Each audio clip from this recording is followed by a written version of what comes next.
Good evening and welcome to Ethical Crossroads, where we delve into today's most challenging moral questions. Tonight, we confront a profoundly sensitive issue. Should assisted suicide be made legal for individuals suffering from chronic, non-terminal illnesses? This is a question that touches upon deeply held beliefs about life, suffering, and individual autonomy.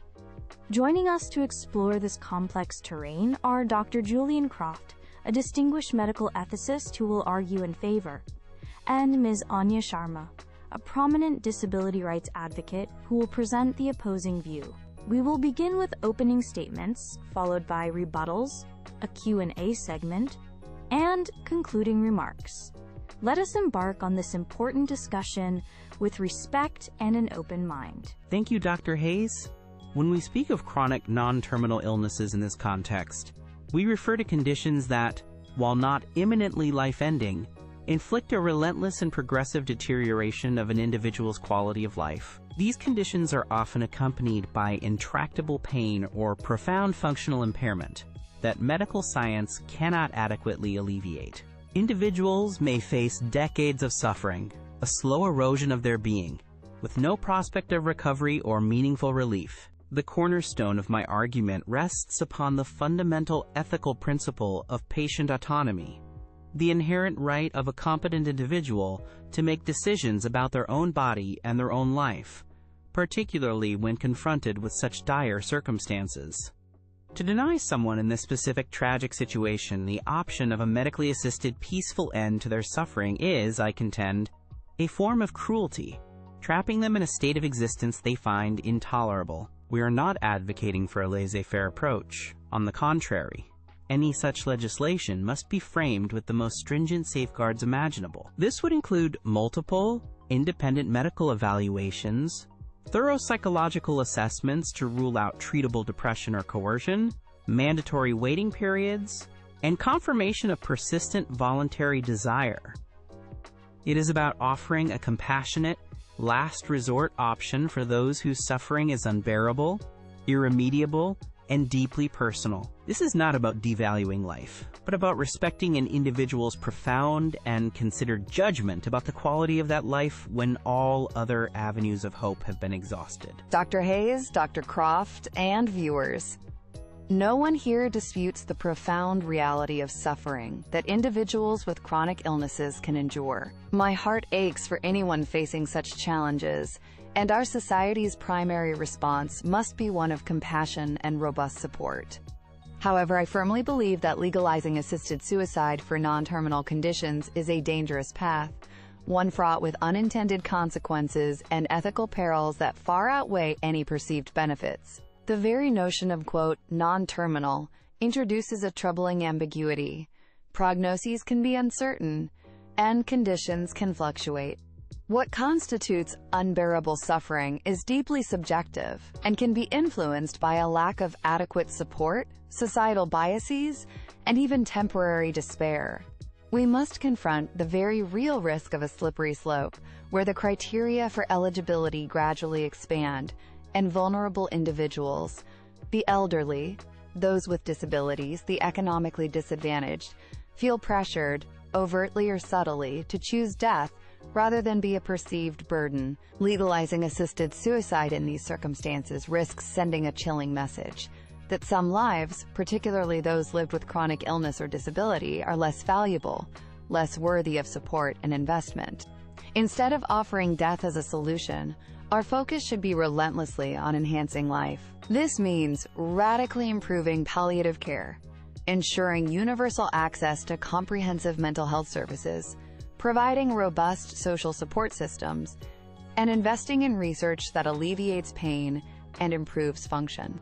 Our collective energy should be directed towards creating a society where people with chronic illnesses are valued, supported, and empowered to live with dignity, not one that offers them an expedited exit.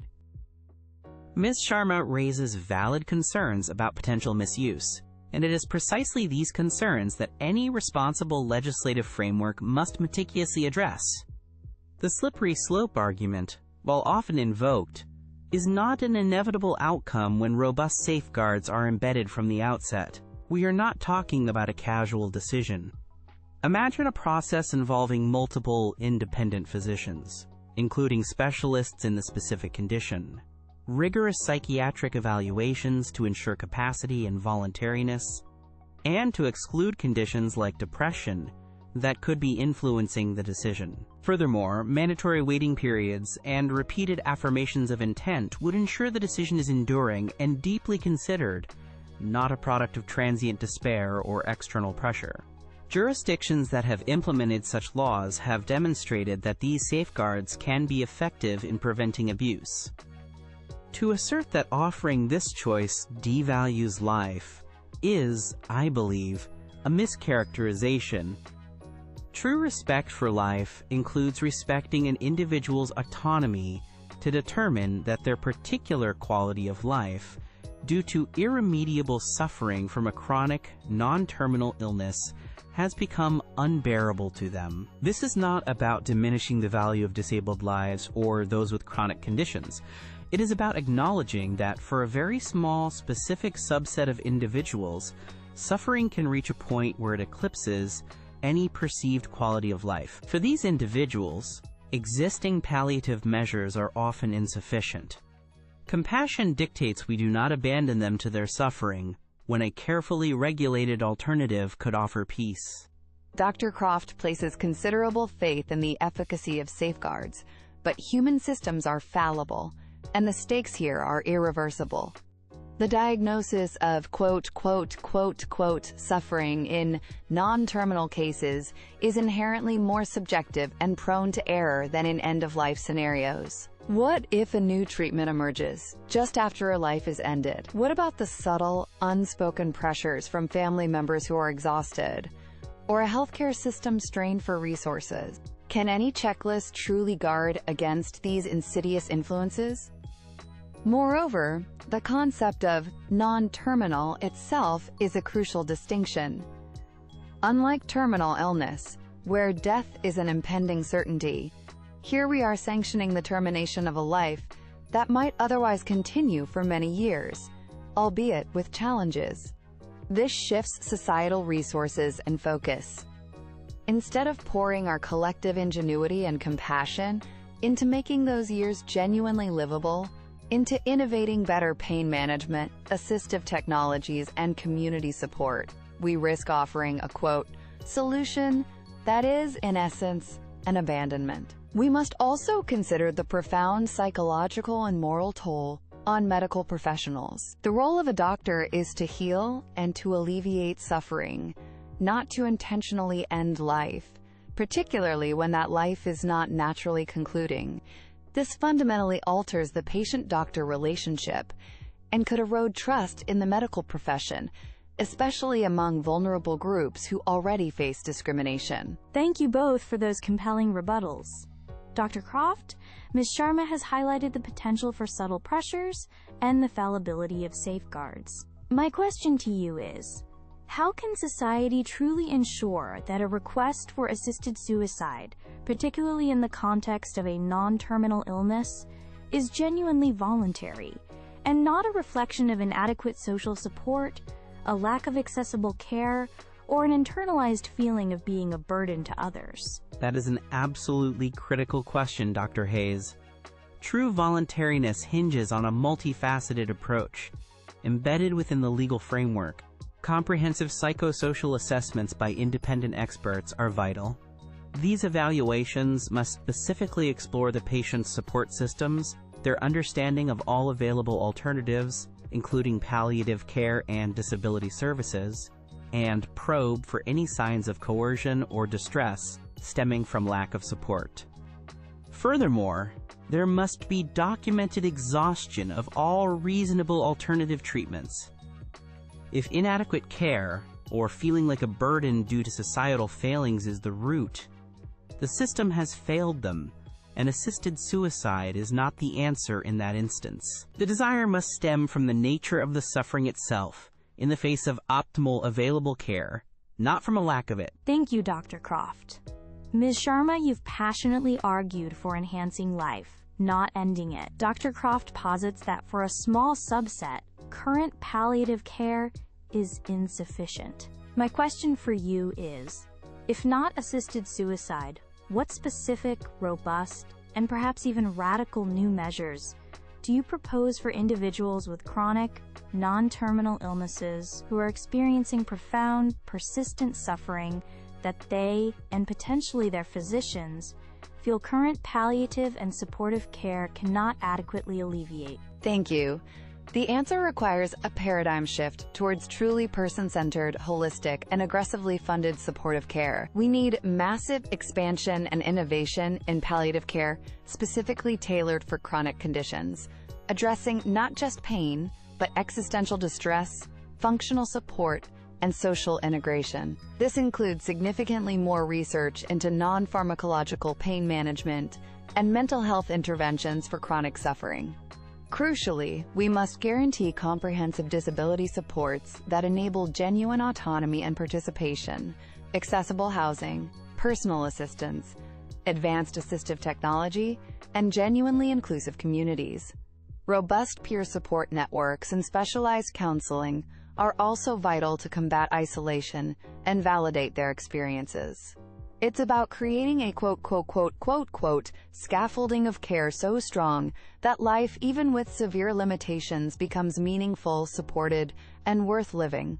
In closing, I return to the core principles that underpin the argument for legalizing medically assisted dying for certain chronic, non-terminal conditions: compassion and respect for individual autonomy. We have heard the concerns, and they are significant, which is why any such path must be navigated with extreme caution and the most rigorous of safeguards.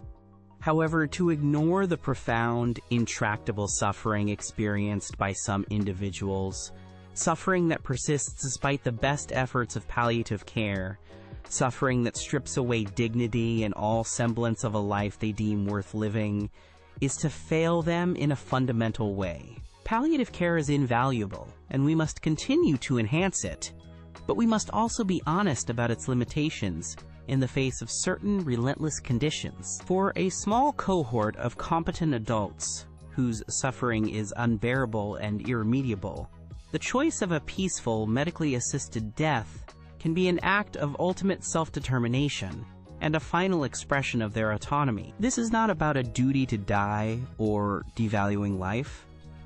It is about recognizing that an individual, after careful consideration and meeting stringent criteria, should have the right to choose how they navigate their existence when faced with unending, severe suffering. A society that values compassion should be able to provide this option, carefully regulated and humanely administered, as a last resort for those who find themselves in such desperate and unfortunate circumstances. As we conclude this vital discussion, I urge us to proceed with profound caution. While the desire to alleviate suffering is a shared human impulse, legalizing assisted suicide for chronic, non-terminal illnesses opens a Pandora's box of ethical risks and societal shifts that we may come to deeply regret. The potential for coercion, however subtle, the inherent difficulties in defining unbearable or irremediable in a non-terminal context, and the message it sends about the value of lives lived with disability or chronic illness. These are not trivial concerns. They strike at the heart of our societal commitment to protect the vulnerable and uphold the inherent dignity of every human life. Our primary moral obligation should be to marshal all our resources, ingenuity, and compassion towards making life better, not towards making death more accessible for those who are not dying. This means redoubling our investment in world-class palliative care, pioneering new approaches to pain and symptom management, ensuring comprehensive mental health and disability support, and fostering communities where everyone feels valued and included, regardless of their physical condition. Let us choose the path of unwavering support for life, of innovation in care, and of profound respect for the resilience of the human spirit, even in the face of great adversity. The alternative, I fear, is a step towards a society where the vulnerable are at greater risk. and the sanctity of life itself is subtly diminished. Dr. Croft, Ms. Sharma, thank you both for an exceptionally thoughtful and impassioned debate on this incredibly challenging subject. You have articulated your positions with clarity and conviction. We've heard compelling arguments centered on individual autonomy and the relief of profound suffering, countered by grave concerns about protecting vulnerable individuals and upholding the intrinsic value of all lives, particularly those impacted by chronic illness and disability. The question of legalizing assisted suicide for non-terminal conditions clearly involves a delicate balance of deeply held ethical principles, with significant societal implications. We hope this discussion has provided our audience with a richer understanding of the multifaceted arguments involved. We encourage you to continue reflecting on these complex issues. Thank you for joining us on Ethical Crossroads. Good evening.